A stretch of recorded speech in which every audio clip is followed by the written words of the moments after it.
What's going on, everyone? It's Obli here. Today I'm bringing you one of the most requested videos that I've had so far, and it's a San'layn guide. Today I'm going to talk about the talents, the rotation, the gear, the trinkets, and then we'll move on to cleave and AoE scenarios as well, so that you're ready once you get your 4 set. So let's dive right in.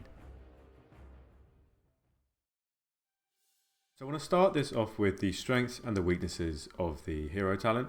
So its 2-target cleave is very good, its AoE is really good, and its potential is very, very high. It will have constant damage for every pull and very competitive single target damage once you have the 4 set. But the weaknesses is that for the most part there's quite a lot of RNG involved, so things like the Blood Beast, the Blood of Life, that does a lot of damage, but if it pops at the wrong time then you won't have any damage from it at all. Its burst single target isn't very good either. Its long form single target is okay, whereas things like the rider build might have a bit better burst single target, so for lower keys that would be better. It takes a long time to ramp up your buffs if you were to lose them, so if you get a mechanic or something you've got to move away, then it takes a little bit of effort if you do drop your buffs. It is relatively forgiving though, because the time scale for things like Insight Terror and Essence of the Blood Queen are quite long. You do need the 4 set in order to be the better pick, so like right now it would be a neutral depending on who you wanted to go for, which one, but if you have the 4 set then it's quite obvious that you would go for San'layn here. It does require a little bit of setup when you go into packs and forward thinking, so for example if you have Festering Scythe and it's about to proc, you use some forward thinking to save that and then use it instantly on the next pack when you move over to that one, so you can start that one off better. As well as I think the rotation is a little bit confusing, so we'll go over that later to try and flatten that out, but I think for a new somebody picking up DK for the first time, a newbie, they wouldn't really quite understand what the rotation is. Now we're going to talk about talents next. So this is the San'layn single target build that you want to have. So you're still rocking Apocalypse and Mages of the Dead, because with the recent buffs these do a lot of damage. It's a commander build with San'layn. For 2-target cleave scenarios you want to change out of your minion build, so no point having Mages as it's purely single target damage, and no point having commander as well. So you switch out of all of these and go into Super Strain instead. Now Super Strain works really well with San'layn because of the infliction of sorrow, because of how much disease damage comes from that. So this is your 2-target build. Now in Mythic Plus things start to get a little bit interesting. You keep your Apocalypse because it provides a good amount of single target damage with the recent buffs. You then go into Festering Scythe, Bursting Swords and Defile. Now you can actually change these out to other things. So for example, you can switch out Festering Scythe and Bursting Swords if you wanted to go for a more no wound build. Now this would be good for dungeons like Theatre of Pain, where there's not loads of targets all the time.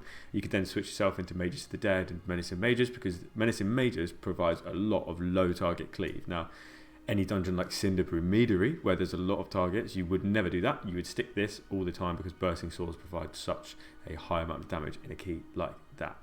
Now to talk about the hero talents, it pretty much stays the same in all scenarios. Now the only DPS choice node you can actually change is Pact of the San'layn or Sanguine Scent.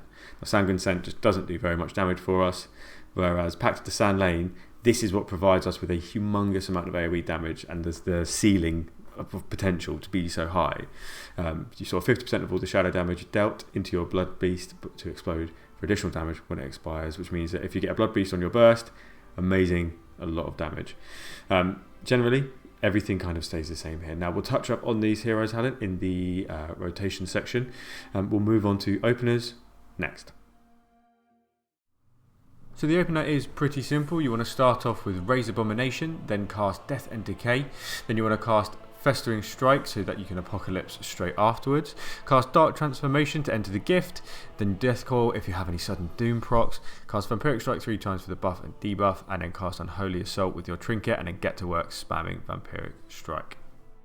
Now the rotation for when Dark Transformation is not up is a little bit different. So when it's not up, your priority list is casting Infliction of Sorrow buff as soon as possible, casting Vampiric Strike when you get a proc, putting down Death and Decay so that you can then fish for Vampiric Strike procs. Now this is really important because you want your Essence of the Blood Queen buff to last up until your next Dark Transformation window, so you can reapply it again. So ideally you've built yourself up 7 stacks of Essence of the Blood Queen.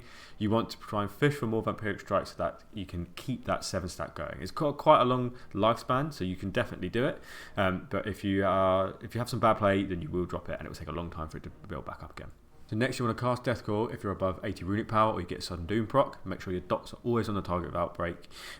Cast Death Coil to try and fish from a Vampiric Strike proc if your buff won't actually last until the next time you cast Dark Transformation. Always Soul Reaper the target if it's under 35% HP. Cast Scourge Strike if your Plaguebringer buff is not active, and then do a Festering Strike if you have 2 or fewer wounds, just like the Rider's build. Make sure you're dumping runic power, make sure you're casting Scourge Strike. Now to talk about the gift of San'layn window, it is when you press Dark Transformation, your Scourge Strike ability will be transformed into a new ability.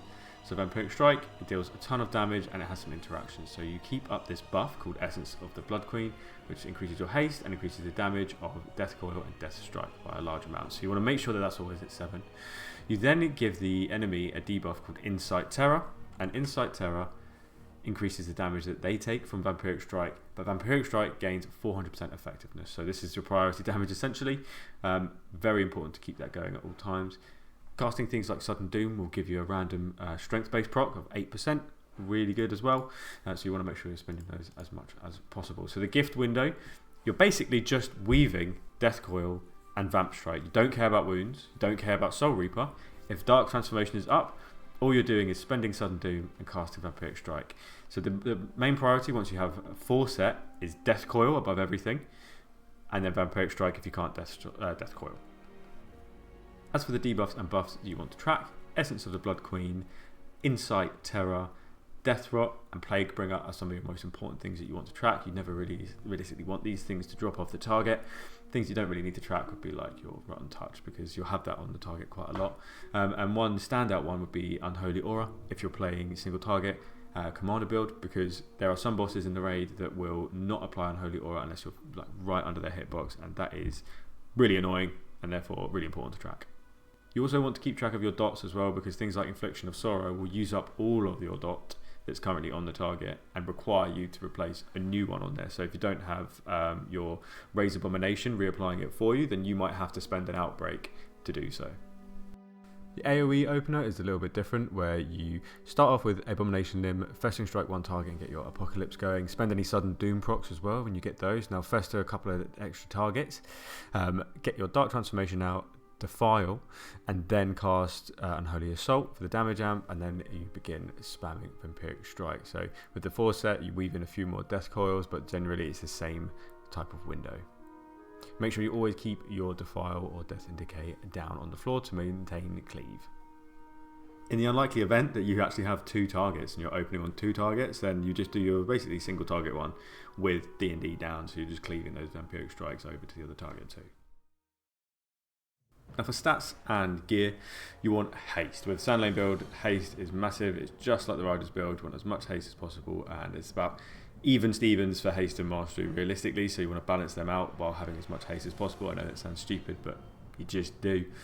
Crit and versatility are not anywhere near as important. For trinkets, you want to rock the House of Cards and then a Mechanocore Amplifier as your passive. That's from the Delve. Also, a Suspicious Energy Drink would also be a good alternative too. Now for the weapon, you really want the best in slots. Now the best in slots is very good because it's about neutral for single target with the Capital Punisher. However, as soon as there's some AoE involved, the stats that best in slots gives you makes it a much better pick. Whereas Capital Punisher does not scale with additional targets. So realistically, best in slots is your better choice. When do you actually use best in slots, you might ask? Well, because it's a weaker proc compared to a trinket and they both share a cooldown together, you want to use your best in slots with your second Dark Transformation window. So if you burst, wait 45 seconds, then best in slots and Dark Transformation. For the embellishments, you want to use the Dusk Thread lining because they are good in single target and also AoE, whereas the lens is very good single target damage, but it doesn't actually scale in AoE, so not quite as useful. If you want something that's good in all round, Dusk Thread is the one. And it goes without saying here that the 4 set really makes this build shine. As soon as you get that, you can then play this on single target and keep up with Riders builds quite nicely. For the off-piece, you want your legs to be the off-piece because they don't have very good stats for San'layn, so you can find better legs elsewhere in the world instead of our tier set. That's it from me, guys. That is my quick guide into San'layn Unholy DK, and I hope it helps. If you have any additional questions, just whack them in the comments and I will reply to them as best I can. And if it did help you, I would appreciate a like, follow, comment, all of that lot. Thank you very much, guys, and I'll see you in the next one.